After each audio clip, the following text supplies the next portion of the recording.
화기 사용이 많은 겨울철이면 끊임없이 들려오는 사고 소식이 있습니다. 바로 일산화탄소 중독 사고인데요. 네. 올해 우리 지역에서도 이미 사고가 발생했죠? 네, 그렇습니다. 눈에 보이지도 않고 향도 색도 없어서 피하기 어렵다고 하는데요. 그래서 겨울마다 많은 분들의 생명을 앗아가서 죽음의 연기라고도 불린다고 하네요. 그렇습니다. 일산화탄소 중독 사고가 왜 발생하는지 또 예방법은 무엇인지 오늘 이 시간에 원광대학교 소방행정학과 조성 교수와 함께 알아보겠습니다. 어서 오십시오. 안녕하세요. 네, 최근에 충북 영동에서 이제 일산화탄소 중독 사고로 추정되는 일이 생겼고 사망까지 이르렀는데 참 안타까운 일이었습니다. 다시 한번 좀 그 사고 정리를 해볼까요? 네, 지난 12일에 있었죠. 네. 그 영동군 황간면의 한 캠핑장에서 60대 부부와 5살 손자, 일가족 3명이 이렇게 숨진 채 발견되는 일이 있었습니다. 네. 아마도 이제 다른 정황 증거는 없고, 텐트는 좀 밀폐돼 있었고, 또한 안에서 불을 피운 흔적들이 있었기 때문에 일산화탄소 중독에 의한 사고가 아닌가라고 강하게 추정을 하고 있습니다. 네, 일산화탄소 대체 어떤 기체길래 이렇게 위험한 걸까 참 무서워지는데 이렇게 위험한 연기라면 어떤 이상한 냄새라도 있어야 되는 게 아닐까요? 그러게요. 그럴 수 있으면 참 좋을 텐데 네. 지금 일산화탄소가 중독 많다라고 하는데 네. 과거에는 연탄가스 중독 이렇게 많이 알려져 있었죠. 그 일산화탄소 중독이라는 것이 이제 그 탄소가 포함되어 있는 물질 불완전하게 연소하는 과정에서 발생하는 이런 부산물들 때문에 생겨나는 것인데요. 그 무색에, 무취에 또한 자극도 없는 무미에 그런 기체입니다. 그러다 보니까 연탄 사용이 줄고 최근에는 사용량이 좀 줄어들어 가지고 사고 발생이 줄고는 있지만 이렇게 캠핑장 사고라든가 아니면 그 흡연할 때도 이런 것들이 나오기도 하고요. 네. 또 자동차 배기가스 안에도 포함이 되어 있어요. 그래서 일상적으로는 많이 이제 보실 수 있지만 이게 밀폐된 공간 안에서 이제 많이 오랜 시간 노출이 된다고 하면 위험성이 더 커지는 것이라고 볼 수가 있겠습니다. 그렇군요. 이 일산화탄소가 이제 왜 위험한지 궁금하기도 한데요. 우리 몸에 들어가서 어떤 영향을 주는 건가요? 우선은 일산화탄소 증상은 대부분 저산소증과 유사하게 나타나요. 산소가 부족해지는 증상들이거든요. 네네. 그래서 구토가 난다든지 어지러움증이 생긴다든지 이런 그 증상들로 시작을 해서 심하게 되면 이제 호흡이 어려워지거나 이제 그 쓰러지거나 하는 일들이 있는데요. 그 외에도 이렇게 지속적으로 이것들이 반복이 된다라고 하거나 아니면 오랜 시간 유지가 된다고 하면 사망에까지 이를 수 있게 되는 것입니다. 네. 근데 또 얘기를 들어보니까 산소가 부족해질 수 있다 이런 얘기가 있는데 이게 또 우리 몸에 들어오게 되면은 헤모글로빈과 이렇게 결합을 하기 때문이라면서요. 네, 우선은 이제 우리 몸은 산소가 늘 필요하고 네. 장기나 곳곳에 이제 산소를 옮겨주는 역할을 하는 것이 헤모글로빈인데요. 이 헤모글로빈과 이제 산소가 만나서 세포 조직들로 이렇게 돌아다니게 되는 것이죠. 그런데 일산화탄소는 산소보다 이 헤모글로빈과 결합하는 친한 정도가 한 200배 정도 높다 그래요. 엄청 그래서 높네요. 그렇죠. 네. 그래서 동일한 조건 안에서 일산화탄소가 많이 있는 곳에 우리가 있다라고 하면 사실은 산소와 결합해야 되는 헤모글로빈이 일산화탄소랑 만나서 네. 온몸을 이제 돌아다니게 됩니다. 그렇게 되니까 과도하게 일산화탄소가 많아지고 산소는 상대적으로 적어지게 되니까 이상 증상이 나타날 수밖에 없게 되는 거죠. 그렇군요. 네. 그렇다면 참 환기가 중요할 것 같은데. 그러게요. 네, 이 환기가 안 된 상태로 어느 정도 노출이 되면 위험해지는 걸까요? 우리가 이제 보통 대기질 안에서 일산화탄소 농도 기준을 삼을 때 이제 1시간 동안 노출되는 양이 25ppm 이하일 것 이렇게 이제 권고를 합니다. 네. 그 정도라면 이제 위험성이 그렇게 크지는 않다. 일상적으로 생활할 수 있다라고 보는 것인데 일산화탄소 농도가 100ppm, 200ppm 정도 되는 농도 안에 2-3시간 정도 노출이 되면 사실은 인체가 조금 어지럽다라고 느끼게 되는 정도가 됩니다. 그런데 이렇게 약한 경우에는 가벼운 두통 정도로 이제 그치지만 농도가 지나면 지날수록 짧은 시간 안에도 사망에까지 이르게 되는 그런 현상들이 나타나게 되죠. 그래서 약간의 증상이 나타났을 때 빨리 환기를 하거나 그 자리를 피하거나 하는 것들이 없다면 적은 농도라 하더라도 오랜 시간 유지가 된다라고 하면 위험성이 더 커지게 되는 것입니다. 아, 네. 무섭네요. 네. 예전에 보면은 이 연탄가스에 중독이 되면은 이 시원한 이 동치미 국물을 마셔라라는 맞아요. 그런 기타 등등의 네, 네. 민간요법이 있잖아요. 이게 실제로 효과가 있는지 좀 궁금하기도 하고요. 또 발견을 했을 때 좀 어떻게 빨리 응급 조치를 해야 되는지 그것도 좀 궁금합니다. 네, 그 소위 민간요법이라고 네. 하는 네. 동치미 국물은 실제로는 효과가 아하, 없습니다. 네. 네, 그 효과가 없을 뿐만 아니라 의식이 없는 상태의 사람에게 이것을 먹이게 되면 오히려 안 좋은 영향도 미칠 수가 있습니다. 기도가 폐쇄된다든지 이후에 뭐 괜찮은 것 같이 느껴져서 병원 치료를 받지 않았을 때 그것이 유지되면 이제 폐렴으로 옮겨가서 위험이 커지는 현상들도 벌어집니다. 네. 일부에서는 이제 이게 한 80년대쯤에 나온 그 연구 결과들에서는 네. 이런 그 산 성분, 그러니까 김치 국물에 있는 네. 산 성분이 이렇게 뇌를 약간 각성시키는 효과들이 있다라고 하지만 이것은 중독을 치료할 수 있는 정도의 수준까지는 사실은 아닌 것입니다. 그렇군요. 그래서 일산화탄소 중독이 의심이 되면 실제로는 이렇게 산소 치료라는 것을 받게 되거든요. 그 강한 농도의 산소를 짧은 시간 안에 호흡을 하게 해서 네. 중독 상태를 해독을 시키는, 제독을 시키는 그런 치료들을 받는 것이 굉장히 중요하겠습니다. 네. 그러니까 방금 치료를 언급해 주셨는데 그렇다면 치료가 가능하긴 한 걸까요?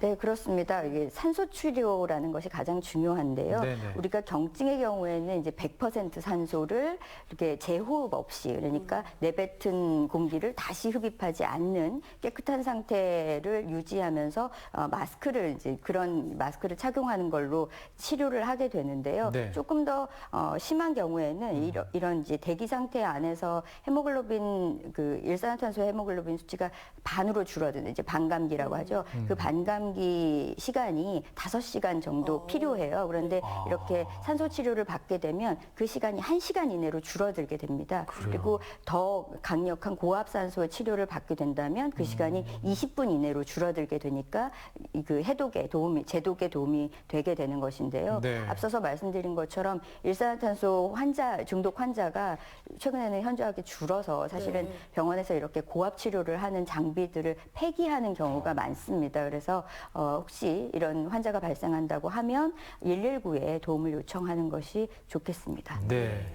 그러면 이 일산화탄소 중독 예방을 위해서 우리가 좀 집에서 주의해야 될 점도 있나요? 네. 일단 가정에서는 가스라든가 목재를 사용하는 난로, 스토브 이런 것들 사용하실 때 네. 실제로 이렇게 환기할 수 있는 시설들을 같이 설치를 하시는 것이 굉장히 좋습니다. 혹시나 그런 시설을 설치하기가 어렵다라고 하면 창문을 자주 열어서 환기를 시켜주고요. 네. 혹은 이제 배기관 같은 곳들이 새지는 않는지 정기적으로 검사를 해주시고 네. 특히나 여름철에는 사용하지 않다가 겨울철에 사용을 하시게 되잖아요. 그럴 경우에는 사용 전에 반드시 점검을 한번 해보시는 것이 좋겠습니다. 네. 그리고 요즘에는 이제 가스 누출 탐지기처럼 이렇게 일산화탄소를 감지하는 설비들도 있습니다. 네. 그래서 우리가 이제 가정에서 좀 비치를 하시면 도움이 될 수가 있습니다. 네. 장비를 고르실 때는요, 이렇게 그 수치가 조금 차이가 있어요. 그래요? 장비들마다. 네. 감지하는 이제 농도 수준이 다 다르게 되겠죠. 이렇게 그래요. 민감도가 높다라고 하면 숫자가 작은 것들, 그러니까 작은 그 농도도 반응할 수 있는 장비를 고르시는 것이 좋습니다. 그러면 이제 그걸 구매를 하게 될 때 뭘 좀 확인을 하고 우리가 좀 민감도 높은 거를 이제 사면 좋잖아요. 네, 그렇습니다. 어떻게 확인하면 좋을까요? 그 보통은 이제 우리나라의 그 기준보다는 네. 이렇게 유럽의 기준이 조금 낮게 그래요? 설정되어 있어요. 어. 그래서 그런 제품들을 고르시면 좋겠고, 우리 제품이라고 하더라도 꼭 확인하셔야 되는 게 얼마의 농도를 이 감지기가 감지할 수 있느냐, 아. 경보를 울리는 기준이 얼마로 설정되어 있느냐, 그거에 따라서 이제 그 높은 농도까지 버티고 있다가 감지를 하게 되면 사실상은 위험성에 그만큼 노출이 되는 것이니까 네. 그런 제품 선택하실 때는 그 농도 숫자를 조금 유의해서 보시면 좋겠습니다. 그렇군요. 아니 그러면 이제 그런 그 기계 감지 만지기는 집에 하나 정도면 충분할까요? 어떻습니까? 네, 뭐 어느 정도는 충분하다라고 보고요. 네. 그리고 이게 이제 정기적으로 누적되는 양들도 체크가 가능하기 네. 때문에 누적이 되는 것도 네, 체크가 돼요? 그렇습니다. 그래서 우리가 뭐 동일 시간 내에 이것도 중요하지만 지속적으로 쌓이는 것도 중요하잖아요. 네. 그러니까 그런 그 설비들을 사실은 가정마다 꼭 갖추시는 것을 권장합니다. 네. 이제 누적이 되면 창문 열어서 환기를 좀 하면 되겠다 네, 이런 생각도 좀 그렇습니다. 네. 듭니다. 근데 이제 우리가 캠핑이나 차박 요즘에 네, 또 많이 많이 하시는데 이런 분들에게도 좀 이렇게 우리가 조심해야 될 거, 주의할 점이 있다면 뭐가 있을까요? 네, 실제로 일산화탄소 중독 사고가 보일러 기술도 좋아지고요. 연료를 우리가 연탄을 거의 사용하지 않기 때문에 네. 최근에는 사용 가스 중독으로 나타나는 사고들이 그냥 일반 건설 현장이라던가 아니면 그 화재가 발생해서 대피한 사람들에게 많이 나타나요. 네. 그 외에는 이렇게 캠핑장 사고라든가 하는 경우가 차박하는 경우들 이런 경우가 26% 정도 됩니다. 높네요. 상당히 네. 많은 수치인 것이죠. 네, 그리고 네. 대부분 이렇게 난방하는 과정에서 나타나는데 그 무시동 히터라는 거를 요즘 많이 쓰시더라고요. 네, 네. 차박하실 때. 네. 그런데 이 경우에는 이제 무시동 히터니까 사실은 시동을 꺼도 이 난방이 유지된다라는 것이잖아요. 그 과정에서 이제 밀폐해 있는 곳에는 배기가스가 계속해서 새 나온다거나 하는 일들이 있습니다. 그래서 배기가스가 차 안으로 유입되지 않도록 이렇게 그 창문을 좀 열어놓는 것을 권장을 드리고요. 그리고 이게 그 텐트 안에서 불을 피우시거나 난로를 사용하시거나 한다면 한쪽 벽면은 완전히 개방하시는 것을 권장을 합니다. 그러면 실제로는 캠핑 하시는 분들은 그렇게 추울 거면 뭐하러 난로를 쓰나라고 맞아요. 생각하실 수 있죠. 네, 네, 네. 예, 실제로는 어떻게 예방을 한다 하더라도 밀폐된 공간 안에서 화기를 사용하시는 것은 중독 가능성이 굉장히 높은 일들이기 때문에 밀폐된 공간 안에서 난방기구 사용은 가급적 안 하시는 것이 좋겠습니다. 네. 근데 이제 캠핑이나 차박 가게 되면 일단 겨울에 하게 되면 춥잖아요. 네. 그래서 이제 이 환기를 좀 잘 안 하게 되는데 그럼 뭐 몇 분 단위로 좀 문을 열어두는 게 좋다 뭐 이런 게 좀 더 도움이 될 만한 것들이 있습니까? 아예 그냥 다 열어둬야 됩니까? 네, 어떻습니까? 사실은 열어두기를 권장드립니다. 그 텐트 안에서 지내시다 보면 사실 추우니까 여기가 밀폐되어 있다라는 인식 자체를 잘 하지 않으세요. 네, 네. 예, 여기는 어딘가에서 공기가 통하고 있다라고 생각을 하시거든요. 네네. 그런데 그걸 켜둔 채로 잠깐은 괜찮지만 이게 장시간 그러니까 잠자는 동안 내내 유지가 된다라고 하면 위험성을 피하기가 굉장히 어렵습니다. 그래서 한쪽 벽면 열어두시라고 권장하는 것도 그런 이유인 것이고요. 네. 그 주기적으로 환기를 하시고 사실은 주무실 때는 그 화로대 같은 거 안에 두셨다가도 바깥으로 꺼내놓고 주무시는 것이 안전하다고 할 수가 있겠습니다. 잘 때는. 네. 저도 한 가지 좀 궁금한 점이 네네. 있는데 제가 이제 또 집에서 가끔 뭐 삼겹살을 구워 먹는다든지 아니면 이제 뭐 가스를 사용해서 이제 요리를 하다 보면 그런 연기들이 나오잖아요. 그러면 또 문을 열어놓기가 추워요.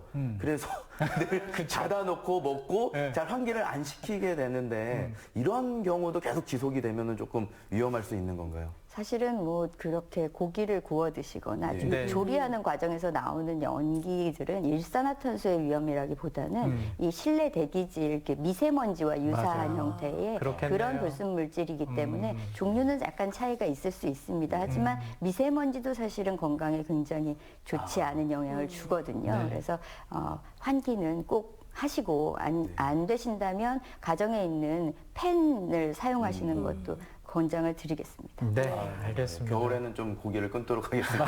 적당히 네, 환기도 잘 시키고요. 자, 오늘 알아본 내용을 바탕으로 이 겨울철 안전하게 좀 보내셨으면 좋겠습니다. 오늘 조성 교수와 함께 얘기 나눴습니다. 고맙습니다. 감사합니다. 효선 씨 오늘 잘 들었어요? 감사합니다. 오늘이 지나고 나면 본격적인 추위가 올 거라는 예보가 있습니다. 네. 이렇게 추울 때는 속을 좀 든든하게 채우는 게 도움이 된다고는 하지만 또 너무 과식을 하게 되면 오히려 더 반대로 또 추위를 느낄 수 있다고 하죠. 네, 그렇습니다. 체내로 들어온 많은 양의 음식을 소화시키기 위해서 혈액과 에너지가 위장에 집중이 되기 때문인데요. 네. 이 혈액이 뇌와 근육 등 신체 곳곳에 전달이 되어야 대사도 잘 되고 또 열도 잘 발생한다고 합니다. 네. 적당한 양의 음식을 천천히 꾹꾹 씹어야 추위를 이길 수 있다는 점 기억해 주셔야겠습니다. 네, 과유불급이네요. 네. 자, 저희는 또 내일 인사드리겠습니다. 오늘 따뜻하게 보내시기 바랍니다. 고맙습니다.